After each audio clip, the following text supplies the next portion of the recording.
Usually when we talk about like a medical diagnosis, there's this underlying expectation of total precision. Right. It's very exact. Yeah, exactly. It feels almost like engineering.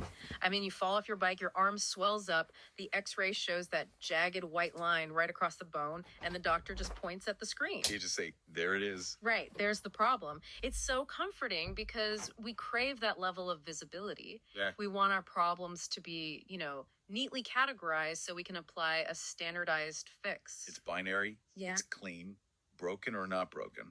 But then you step out of the clinic and into the world of human interaction. You step into the boardroom or the supplier's warehouse or even just your own living room. And suddenly that x-ray machine is completely useless. Oh, yeah, completely. We're looking at a landscape that is murky and subjective and incredibly volatile. I mean, think about a scenario that I guarantee you, listening right now, have faced at least once in the past year. Everybody has a story like this. You are in a high-stakes conversation. Maybe you're asking your boss for a promotion that is long overdue, or you're dealing with an angry client who's threatening to pull an account, or maybe negotiating a critical contract. And you can feel the pressure physically mounting in the room. Exactly.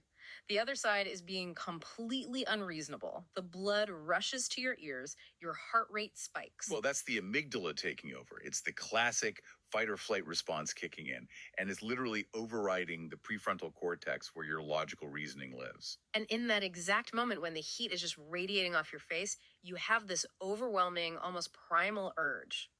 You want to either drop your absolute best, most devastating argument immediately to crush them, or just flip the table. Yes. You just want to throw your hands up and yell, I'm out. Yeah. We all want to be the hero of our own movie.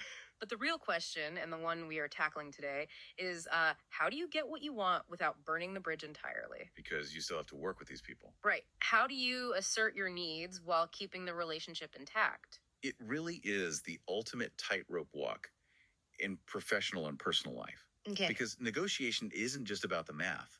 It's about managing the human animal across from you. And managing the human animal inside you, too. Absolutely. That's the harder part. And that is exactly what we're here to figure out.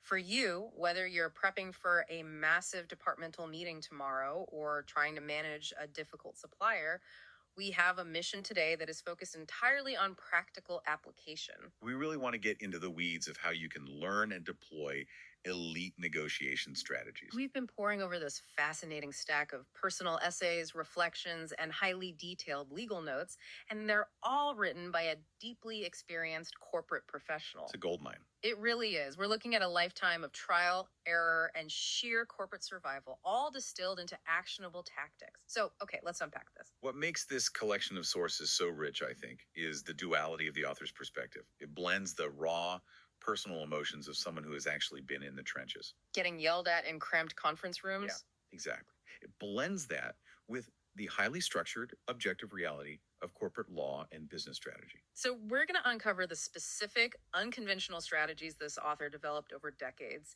We're talking about everything from weaponizing the psychology of human memory to this brilliant conflict de-escalation tactic called the airport role play. It's a great toolkit. By the end of this deep dive, you are going to have a set of tools you can use the second you walk into your office tomorrow. And I think the overarching theme here is that true negotiation isn't about being the loudest person in the room. We have this culturally ingrained Hollywood image of the aggressive table-pounding closer. Oh, yeah, the Wolf of Wall Street archetype. Right. But the reality, as these essays reveal so clearly, is that the most effective negotiation relies on observation, relies on timing, and a deep understanding of behavioral psychology.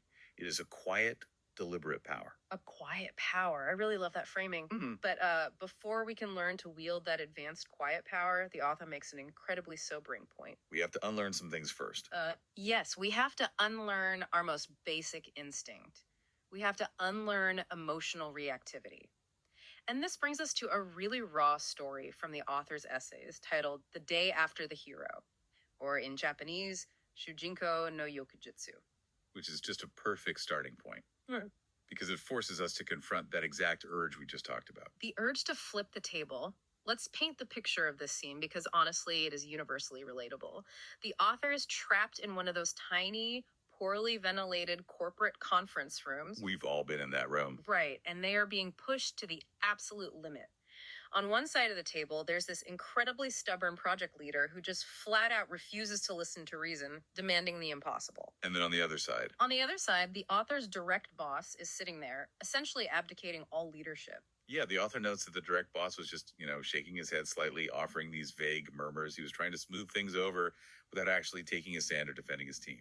It's a deeply isolating dynamic. You feel completely abandoned by the person who is supposedly there to have your back. It's infuriating. So the author, who describes themselves as usually having a fairly quiet demeanor, finally reaches the breaking point. The tension snaps. They glare directly at the project leader. The polite corporate language completely drops away, and they literally slam their foot down. A physical reaction. Yeah. And the author yells, "If that's the case, you do it. I'm Yeah. out." Just a complete and total explosion. The amygdala won. An absolute explosion. And the author is very honest about the immediate aftermath. I Yeah. mean, they walked out of that cramped room feeling like a movie hero. I bet. It's a rush. They felt like they had just delivered the perfect mic drop action movie one-liner. And the dispute was abruptly settled, mostly because the sheer shock of the outburst just froze the room. Right, nobody knew what to say. Exactly. A younger colleague even came up to the author later in the hallway and praised them. The colleague said, "You said the exact right thing. I would have just obeyed, but you knew the consequences and still yelled. That's why you're the senior." And see, that colleague's reaction is so dangerous because it reinforces the behavior. It feeds that internal heroic narrative. The dopamine rush of righteous anger is validated by peer approval. Right, you feel justified. But then the author hits us with cold water because this wasn't a movie. There are no rolling credits after you yell at your colleagues. The screen doesn't fade to black while upbeat music plays. Exactly, the day after the finale. The author writes that while the boss did eventually give them a decent performance evaluation, Probably out of fear, honestly. right, likely out of a mix of fear and just a desire to avoid another tantrum, but that same boss held a deep, unspoken grudge forever. That's the real cost. From that day on, for the rest of their time working together, whenever they passed each other in the hallway, the boss would turn his face away. The author summarizes this entire event with a chilling phrase: 1 win, 100 losses. 1 win, 100 losses. Man, that phrasing perfectly captures the essence of short-term thinking. Like we said, in a film, the hero walks away from the explosion, doesn't look back, and the story is over. In a localized, discrete event. But business is an infinite game. Precisely. Negotiation is a continuous loop. You are going to have to work with these people again. 6 months from now, you might need that same boss to approve your budget, or you might need that stubborn project leader to sign off on a critical timeline. So that single moment of emotional release, that fleeting feeling of being the righteous truth teller, it cost the author a massive amount of future political capital. Massive. The author actually realizes later that this reputation of being clumsy and quick to fight stuck with the older generation of management. They won a localized skirmish over project parameters, but they poisoned the well of their own reputation. Wow. Poisoned the well over one outburst. Because when you explode, the focus of the room immediately shifts from the issue at hand to your behavior.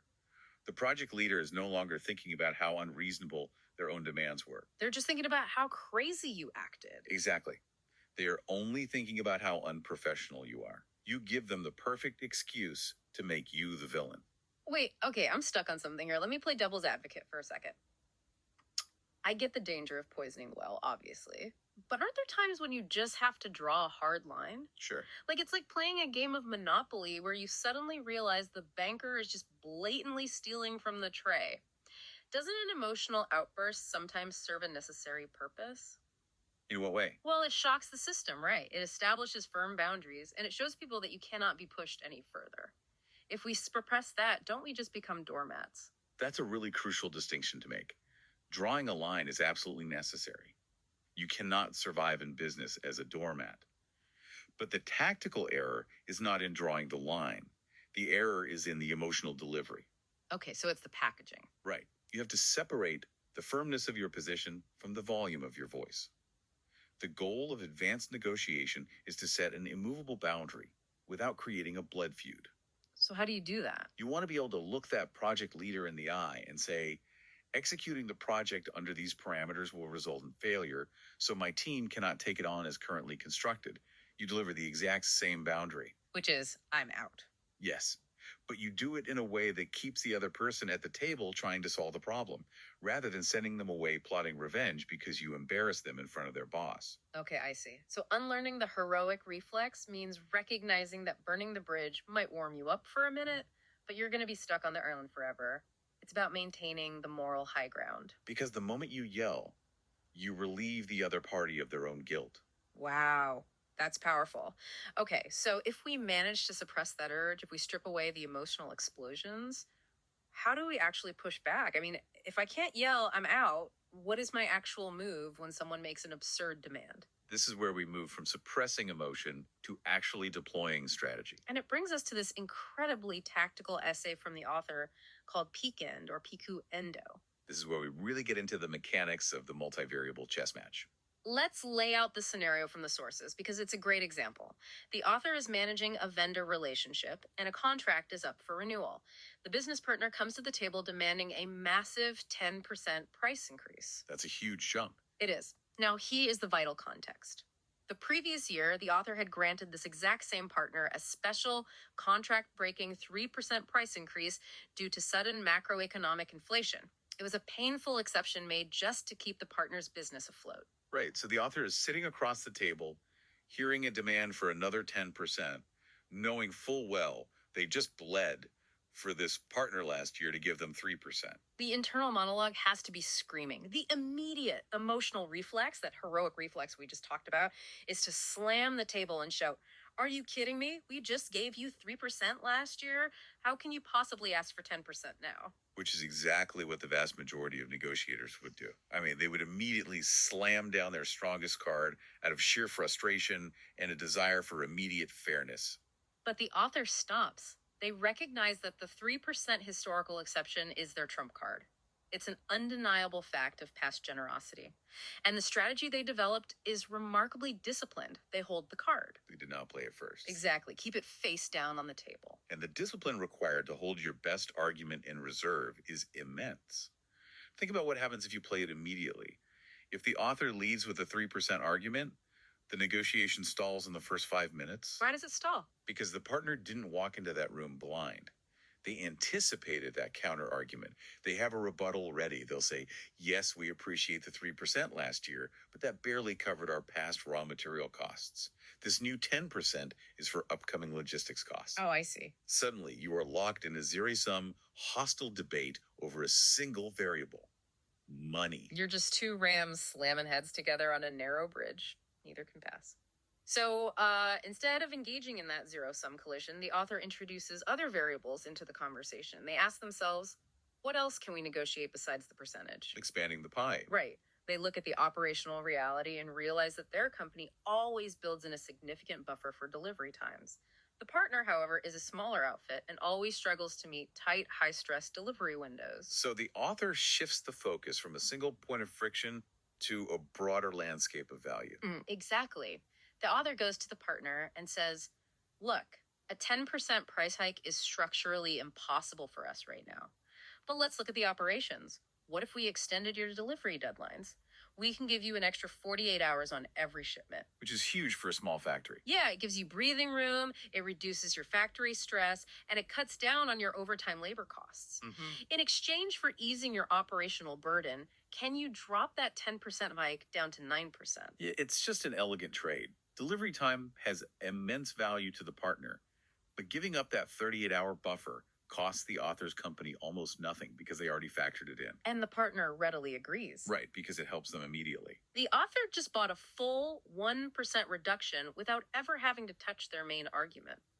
They changed the tone from a battle to a collaboration. And that tone shift is critical for what comes next. Right, because they've successfully shifted the hike to 9%. Now, and only now, the author flips over the trump card. They bring up the 3% historical exception. The timing is everything here. They say, we really value our long-term relationship, which is exactly why we went to bat for you and gave you that 3% bump last year when you were hurting. Given that we already absorbed that cost on our end to support you, we really need you to sharpen your pencil and compress this remaining 9% further. And because they waited, because they didn't lead with it as an angry accusation, the card lands with maximum logical impact. Exactly. The partner concedes another 10% of their ask, dropping the hike to 8.1%. The sequencing is the entire magic trick. By introducing a new variable first, the author established a baseline of cooperation. By playing the trump card second, they forced a major structural concession when the partner was already in a cooperative mindset. But the true masterstroke, the reason this essay is so brilliant is what happens in the final minutes. Yes, the grand finale. The author is sitting at an 8.1% hike. They've done great. They could absolutely dig their heels in and fight over that last 0.1% to get to a flat 8%. But instead, they offer a tiny, almost symbolic final concession. A peace offering, really. They say, let's make this a clean number for the paperwork. Considering the delivery extension we just agreed on and the partnership we've built, how about we just round this down to 7.8% and call it a deal? And the partner agrees. The contract is signed at 7.8%. I want to bridge the gap here between the author's boardroom strategy and the underlying behavioral science, because this is where Daniel Kahneman's research becomes incredibly relevant. Yes, the Nobel laureate. He coined the peak end rule. Exactly. The premise of the peak end rule is that human memory is inherently faulty. We do not evaluate an experience, whether it's a vacation, a medical procedure, or in this case, a contract negotiation, by calculating a comprehensive average of every minute. Our brains just don't have the processing power for that. We don't. Instead, our memory heavily anchors to two specific moments: the peak of the experience, which is the moment of highest emotional intensity, and the end of the experience, how things resolve. So if we apply Kahneman's research directly to the author's sequence, by holding the trump card until the middle of the meeting, the author deliberately manufactured the peak of the tension. Right. The most intense part of the negotiation was the debate over the historical 3%. And then, by offering that smooth, collaborative concession to 7.8% right before everyone packed up their briefcases, they engineered an overwhelmingly positive end. When that vendor drives home, their brain filters out the grueling hour-long debate over percentages. What do they actually remember? They remember the peak in the end. Yes. They remember the intense peak of realizing the author wasn't a pushover, and they remember the warm, cooperative end where they felt respected and got a clean number. They actually feel like they won a victory. It's brilliant relationship preservation. Contrast that with the amateur approach. If you walk into the room and immediately scream about the 3% from last year, you create a massive emotional peak in minute one. And it's a negative peak. Right. The rest of the 2-hour meeting is just a resentful, grinding slog to a bitter end. The final memory is exhaustion and animosity. You might end up at the exact same mathematical outcome, 7.8%, but the psychological residue is entirely different. One leaves the vendor eager to work with you. The other leaves them looking for your replacement. It makes me think of playing Texas Hold'em poker. If you get dealt pocket aces, the absolute worst thing you can do is shove all your chips in on the very first bet. Oh yeah, everyone at the table just folds. Right. You win the hand, sure, but the pot is tiny. You extracted zero value. You have to keep the aces hidden. You have to let the other players bet, let them feel engaged, let them build the pot, and then you reveal the strength when it actually matters. That's a fantastic analogy. It requires immense emotional control to sit there holding pocket aces while someone across the table is acting aggressively and demanding 10% of your budget. And what I find so incredibly human, so relatable, is that the author openly admits in these essays that while they have honed this to a lethal edge in the boardroom, it completely falls apart at home. Yes. The second they walk through their own front door, they write about trying to negotiate chore divisions or allowance with their family, and all this sophisticated peak end sequencing just evaporates. It's a wonderful admission because it proves that family bypasses all our carefully constructed logical filters. The author basically says, I negotiate multi-million-dollar contracts for a living, but I fail at home because the opponent is my family and the emotional reflexes simply cannot be suppressed. When it's your kid demanding an iPhone or your spouse arguing about the dishes, that heroic reflex to just shout, because I said so, or I'm exhausted, is almost impossible to turn off. The emotional distance is zero. Which highlights a profound truth here. These negotiation strategies are cognitive tools. They're not magic spells. They require a baseline of emotional detachment to execute. You have to be able to view the interaction from the balcony rather than from the stage. Right. But what happens when the other party on the stage has zero emotional detachment? That's when things get really difficult. We've talked about how to sequence logic and numbers when you are calm. But what if the person across from you is already furious? They are completely illogical, maybe even shouting. You cannot use the peak end rule if the other person refuses to even listen to your first variable. No, you cannot negotiate with a house on fire. You have to extinguish the blaze before you can discuss the architectural plans. Which brings us to one of the most cinematic and insightful essays in the entire collection. It's titled I Am Your Ally, or Anata no Mikata Desu. This is what we're calling the airport ally technique. The author's observation in this essay is a masterclass in psychological de escalation. The author is at an airport, sitting near a customer service desk, observing a scene unfold that we have all witnessed. A male passenger is absolutely irate, yelling at a young female airline worker. Never a good situation. Right. The author can't hear the exact specifics of the ticket issue, but it's clearly a boundary case. The airline's rigid rules dictate one outcome, but the customer feels the rule is fundamentally unfair to his specific situation. And the young female staff member is doing exactly what she was trained to do. Which is usually quoting policy. Yeah, she is remaining polite and she's calmly explaining the company policy. But every time she calmly states the logic of the rule, the man's face gets redder and he gets louder. I've seen this exact dynamic 100 times. The logic acts like gasoline on the fire. Oh, absolutely. When a human being is emotionally hijacked, when they feel wronged or trapped, responding to their distress with cold, bureaucratic logic is interpreted as an insult. It makes them feel profoundly unheard. Right. Their internal narrative is, I am in pain and you are reading from a manual. You are quoting policy because you don't care about me as a human being. So the tension at the desk is escalating rapidly. Other passengers are staring. And then a senior male boss emerges from the back office and approaches the counter. Now, the author, and I assume everyone else watching, expects a very standard corporate response. The classic 2-on-1 defense. Exactly. The manager will walk up, stand shoulder to shoulder with his junior employee, form a united front, and firmly inform the customer that the rules are the rules and his behavior is unacceptable. Which, while perhaps procedurally correct, would inevitably lead to the customer feeling ganged up on. It would trigger a deeper defensive response, escalating the rage further, potentially to a point where security needs to be called. But the twist that the author observes here is unbelievable. The boss walks up, and the young female staff member does not double down on defending the airline. She doesn't ask the boss to protect her. What does she do? Instead, she turns entirely away from the customer, faces her boss, and proceeds to explain the customer's complaint entirely from the customer's perspective. Oh, wow. She advocates for the angry man's frustration with vivid, empathetic detail. She becomes his proxy. Yes.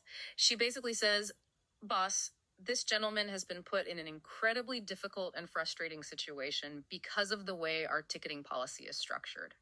He missed his connection through no fault of his own. He has a critical meeting, and it is completely understandable why he is so upset with us right now. Let's just dissect the psychology of what happens in the angry customer's brain in that exact second. The author watches as the customer just stops. The yelling ceases. The tension drops out of his shoulders. He actually starts nodding along as the clerk speaks. His anger visibly vanishes. Why? Because the paradigm has completely slipped. Yes. He suddenly sees the female staff member not as the face of the enemy corporation, but as his personal ally. She is articulating his grievance better than he was. She is fighting his battle for him against her own boss. And once that anger evaporates, the senior manager is then able to step in and have a calm, rational, adult conversation with the man about what alternative flights might be available. It's amazing. The brilliance of this role-play intervention is profound. The absolute quickest way to disarm an opponent is to perfectly articulate their argument for them to a third party. Right. When you do that, you shift the entire physical and psychological dynamic. It is no longer me across the counter versus you. It becomes us standing side by side versus the problem over there. It reminds me of the concept of verbal aikido. Have you heard of that? I have, yeah. In martial arts, if someone throws a heavy punch at you, putting up a rigid block just results in broken bones. The force of the impact damages you both. That's what quoting company policy is a rigid block. You're just absorbing the blow directly. Right. But in Aikido, you don't block the punch. You grab their arm and you pivot, walking in the exact same direction they are punching. You absorb and redirect their momentum. And that's exactly what the clerk did. By advocating for the customer to the boss, she grabbed his momentum. She said, "You're absolutely right to throw this punch. Let me help you direct it at management." And beyond the de escalation, the author draws a vital managerial lesson from this observation regarding timing. Think about the cadence of the senior manager's intervention. Okay, what do you mean? If the boss had waited too long to emerge from the back office, the customer might have become verbally abusive or physically threatening to the young staff member. Right. That's dangerous. But what if he stepped in too early? What if, the second the guy raised his voice, the boss swooped in, waved his hand, and said, okay, sir, we'll waive the fee and get you on the next flight just to make the noise stop. Well, if the boss breaks the rules purely to appease a loud customer, what happens to the young female staff member who is standing there following the training manual? Her morale is completely destroyed. She was taking the heat, enforcing the boundaries the company told her to enforce, and then her boss swoops in and makes her look like an unhelpful, rigid bureaucrat. Exactly. The author acutely notes that breaking rules to appease a tantrum destroys the soul of frontline staff. It creates a perverse incentive structure. The customer learns that throwing a fit yields free upgrades. The employee learns that diligently following company policy will get them thrown under the bus by middle management. That's a toxic environment. But by timing the intervention, perfectly letting the tension build just enough so the junior staff member can execute this proxy advocacy maneuver, the boss achieves a triple victory. He protects the employee's dignity, he de-escalates the customer's rage, and he upholds the overarching framework of the airline's rules. It is an intricate, beautiful piece of conflict resolution. The author even noted in the essay that the handoff was so smooth, they wondered if it was a specifically trained scenario by the airline. But frankly, whether it's a corporate training module or just raw human instinct, the tactic is there for us to steal. Absolutely. Be the proxy advocate. The next time a client or a colleague is yelling at you over a mistake, instead of instinctively defending yourself or quoting the employee handbook, try turning to a third party. Like a manager, or even just rhetorically speaking to the room. Right, and explain the angry person's perspective as if you were their defense attorney. Watch the air, leave the balloon. It is the ultimate tool for shifting an interaction from a heated emotional state back to a baseline logical state where actual negotiation and problem solving can occur.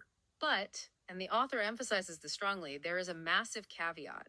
We cannot rely solely on empathy. Empathy has a ceiling. It really does. Once you've diffused the anger, or if you're dealing with a business partner over a long period of time, relying purely on being understanding or playing the good guy can actually backfire terribly. It can muddy the waters of accountability. Right, because we have to pivot from psychological de-escalation to structural anchors. Which brings us to the insights from the essay.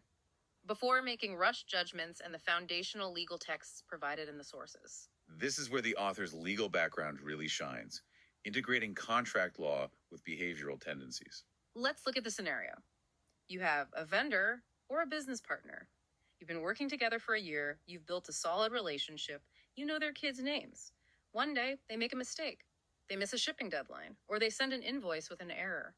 Things happen. Right. It didn't cost your company much money, and because you value the relationship, your instinct is to be empathetic. You wave a hand and say, hey, don't sweat it. Otaga-sama, mutual forgiveness. We're all human. We all make mistakes. Let's just fix it and move on. A very natural, human, and frankly, culturally ingrained response. Yeah. You are investing in relationship capital. Mhm. You want to be viewed as a reasonable, easy to work with partner. Right. But then, 6 months later, they do it again. Same mistake. But this time, the scale is larger and it hurts. It causes a delay that costs your bottom line a significant amount of money. Now it's a real problem. The author points out a devastating psychological trap that most professionals fall into right here. People feel intensely guilty bringing the hammer down the second time because they were lenient the first time. The emotion of guilt begins to cloud objective judgment. You feel like a hypocrite. The internal dialogue is, I forgave them for the missed deadline in March. If I penalize them for the missed deadline in September, I'm going to look erratic. I'm going to look malicious. Yeah, you feel trapped by your own kindness. You have inadvertently established a precedent of leniency, like a shadow contract, that is now being exploited, whether the partner is doing it intentionally or simply out of creeping negligence. So you sit there at your desk, paralyzing yourself.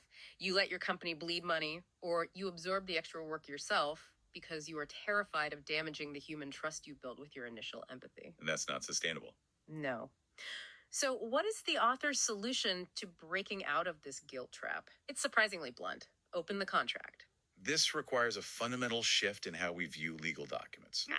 Many professionals view a contract merely as a doomsday device.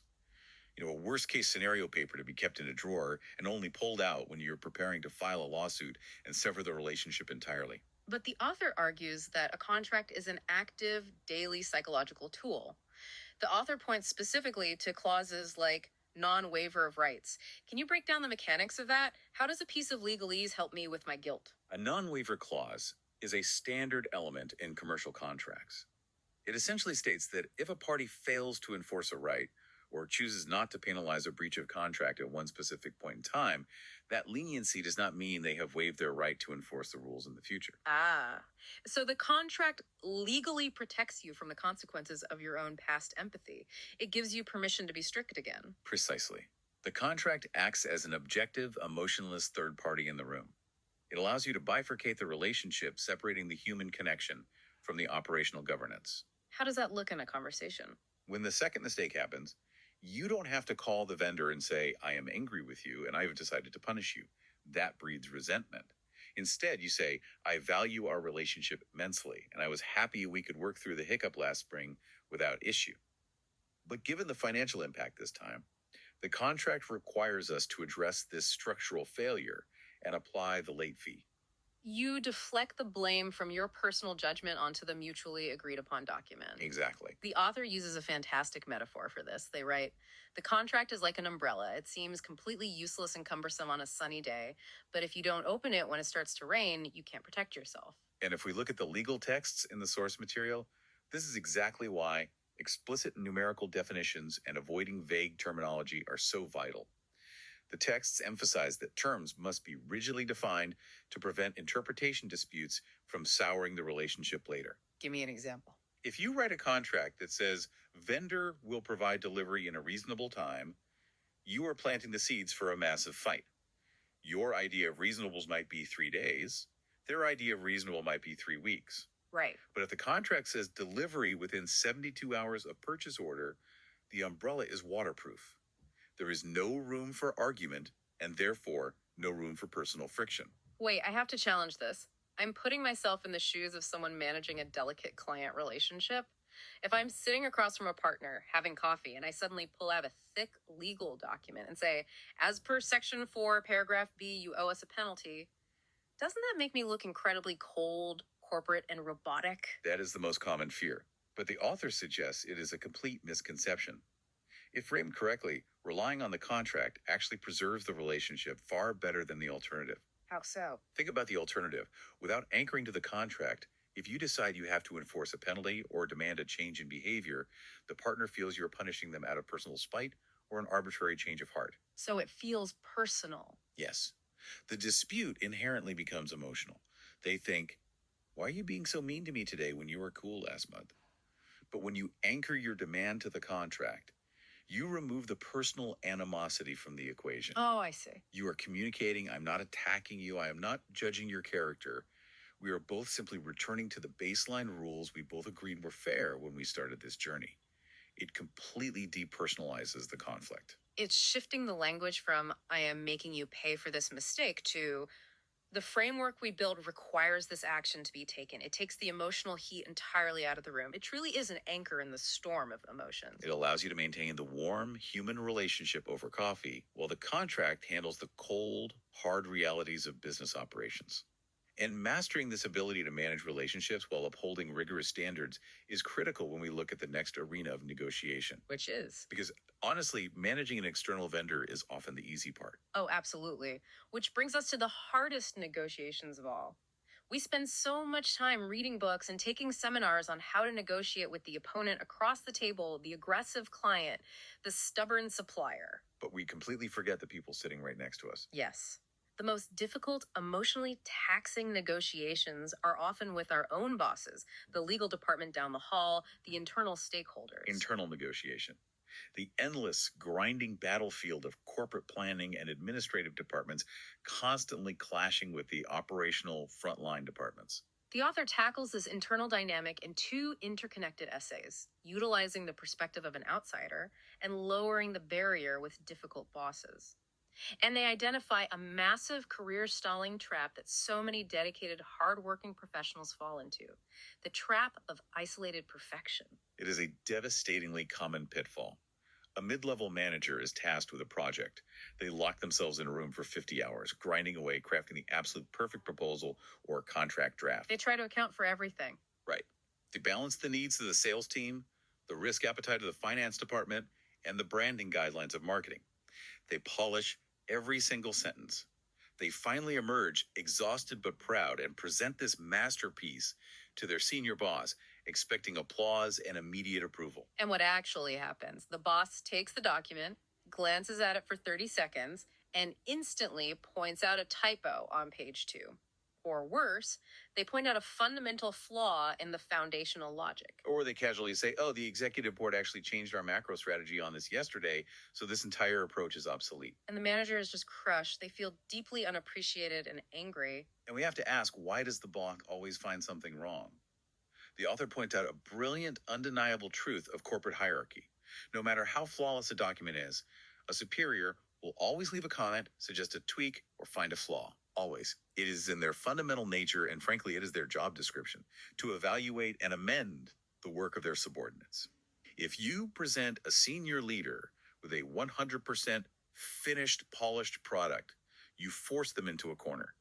You force them to adopt the role of a critic to justify their position.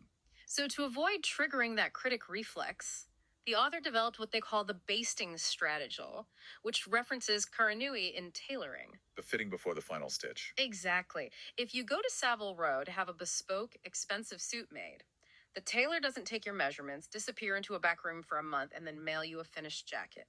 If they did that and you put it on and the shoulders were half an inch too tight, the entire suit is ruined. The fabric is already cut. It's a disaster. Instead, they baste the suit. They use loose, temporary white stitches to hold the fabric together, and they invite you back into the shop to try on this rough, unfinished garment. So you can see it in progress. Right. They look in the mirror with you and ask, how does the drape feel? Should we take it in a bit around the waist? Is the sleeve length right? They actively involve you in the creation process. The author translates this beautifully to surviving corporate life. Stop waiting until the proposal is perfect to show your boss. Bring it to them when it's only 30% done. Just walk into their office with a rough outline. Yes. Walk in and say, I'm thinking of heading in this direction for the new vendor policy. Before I get deep into the weeds, what are your initial thoughts? Are there any landmines I'm not seeing? It makes total sense. It's exactly like cooking for a notoriously picky eater. How so? Well, if you slave over a stove for hours and serve them a beautifully plated, finished meal, they will sit there, poke at it with their fork, and find something to complain about. Sure. But if you invite them into the kitchen while the sauce is still simmering, hand them a wooden spoon and ask, can you taste this? Does it need more salt or maybe some acidity? And they say, add a pinch of salt. Well, when you serve the dinner, they can't possibly hate the final dish. Because they helped make it. Right. Their ego is now invested in its success. By proactively seeking their input early in the process, you completely bypass their defensive critic mechanism.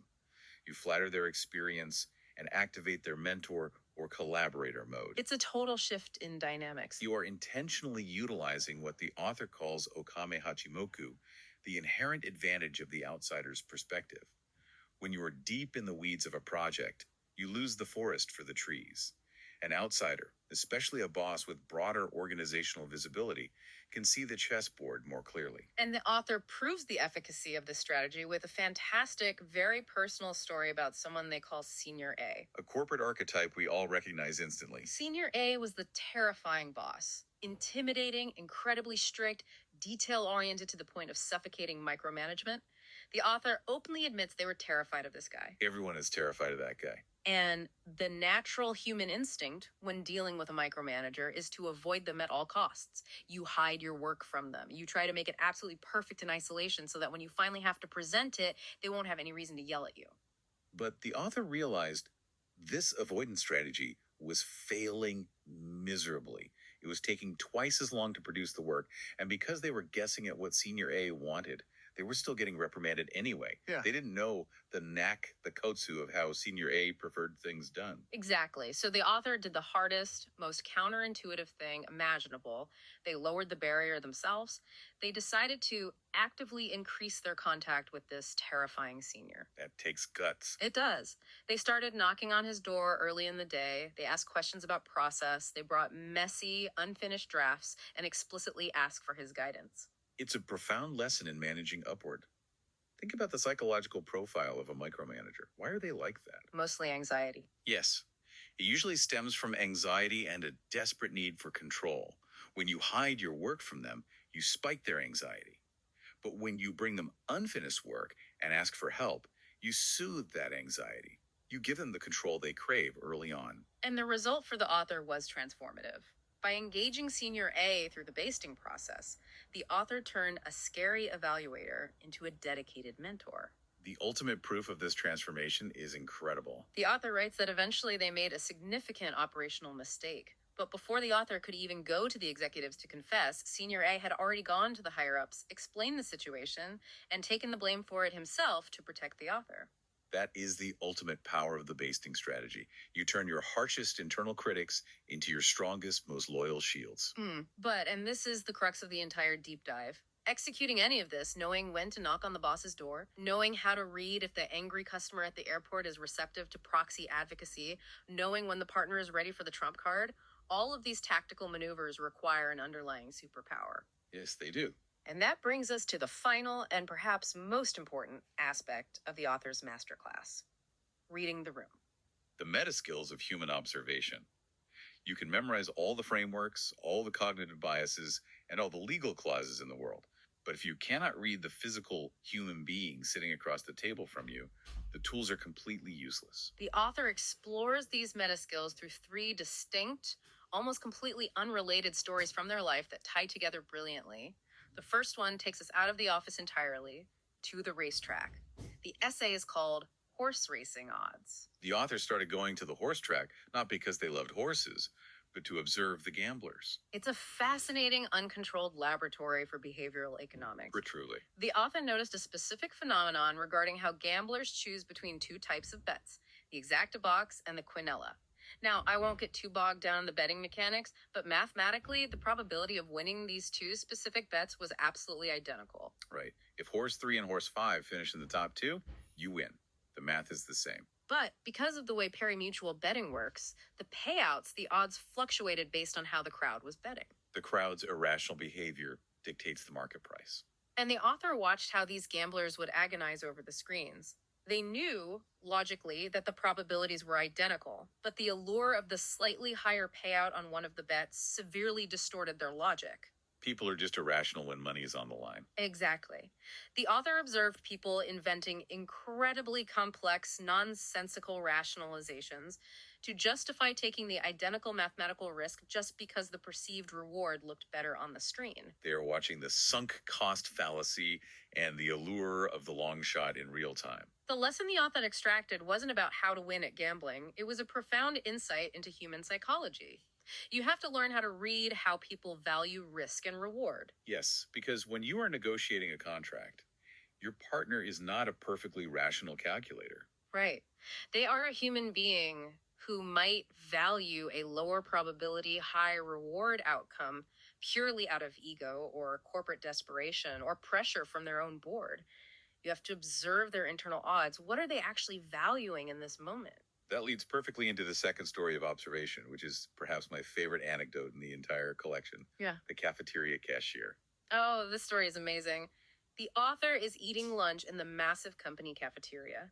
The lines for the register are huge, wrapping around the room. But the author notices that one specific cashier's line moves twice as fast as all the others. And why is that? The author watches her to figure out why, and it's because she possesses elite, almost precognitive situational awareness.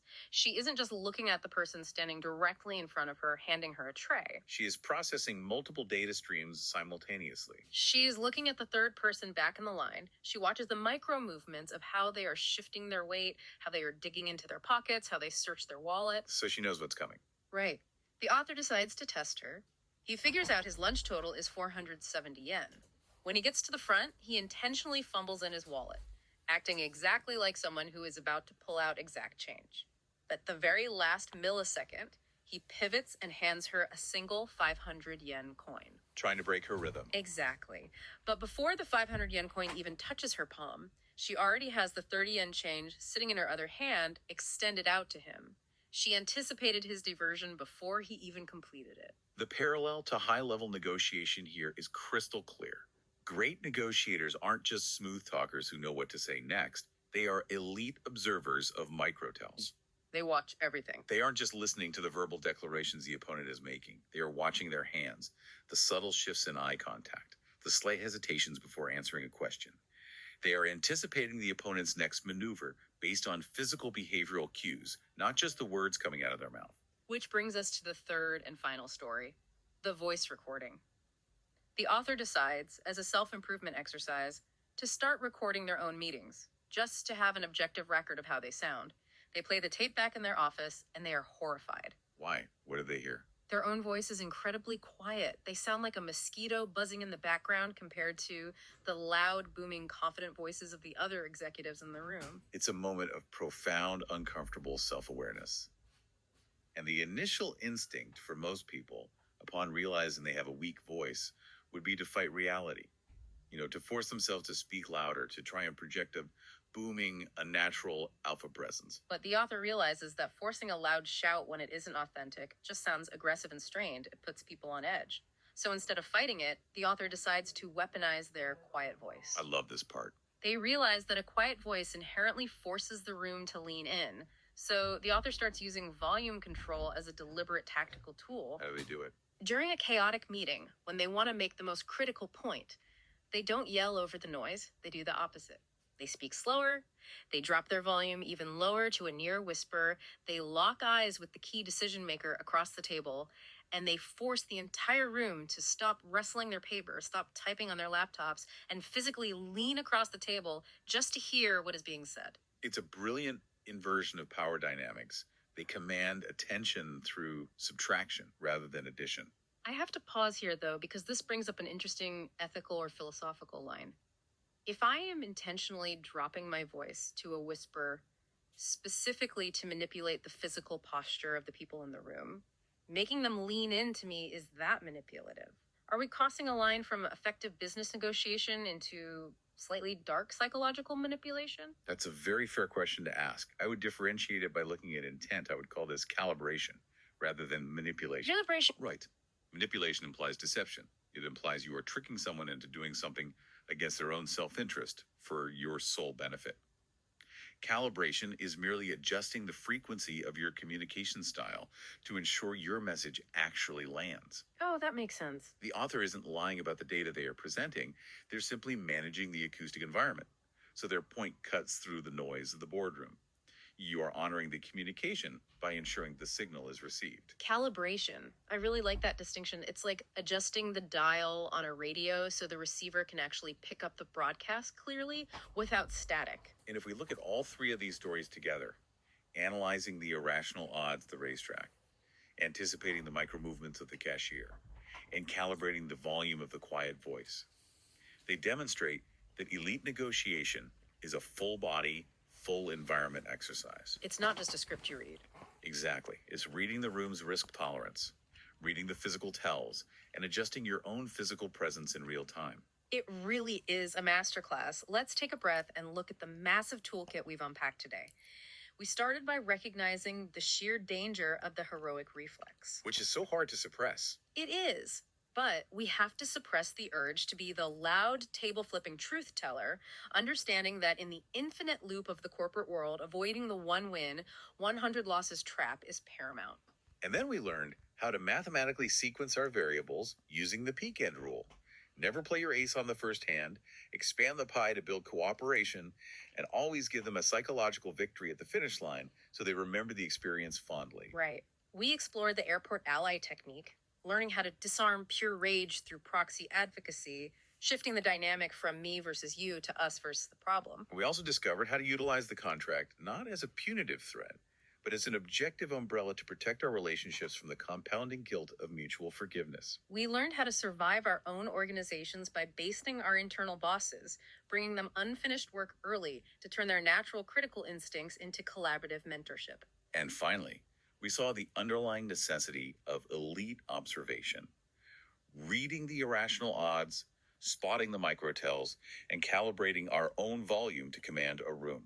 For you listening right now, whether you are walking into a massive vendor renegotiation tomorrow morning, or you're just trying to figure out how to manage a difficult project manager without losing your mind, your toolkit is fundamentally upgraded. It's all about application now. Start with something simple tomorrow. Just try holding your best argument in reserve for 10 extra minutes, or try being the proxy advocate the next time someone comes to your desk upset. These strategies are forged from a lifetime of observation.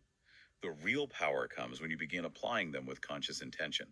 And so, we want to leave you with a final, slightly philosophical thought to mull over as you step back into your daily routine.